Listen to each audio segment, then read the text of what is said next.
Hello dear friends, this is the phone support channel. Before you start watching this video, please subscribe to the channel and give it a like. And also write your feedback in the comments if this video helps you, or if you have any questions. Thank you. In this video I want to show and tell you how to deactivate your Instagram account. To do this, you go to your Instagram profile. Go into the app. Once you're in your profile, you click on the profile button. After that, you click on the three bars in the top corner of the screen and click on Settings and Privacy. If you use deactivation, your account will be temporarily deleted and you will be free to restore it after a while. Now in this window, we click on Search and write Delete, and here appears this item, deactivation or deletion. Click on it. Now you select the profile that you want to deactivate. To deactivate an account, I select that one. But if we want to delete, we choose the second one. But I click on the first one.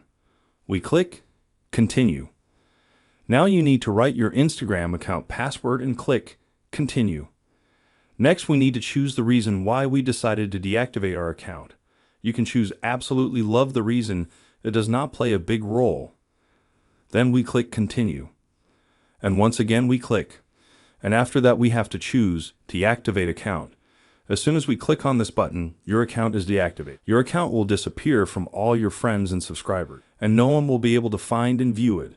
If you like this video, please like it and subscribe to the channel. Also click on the bell. This was the phone support channel.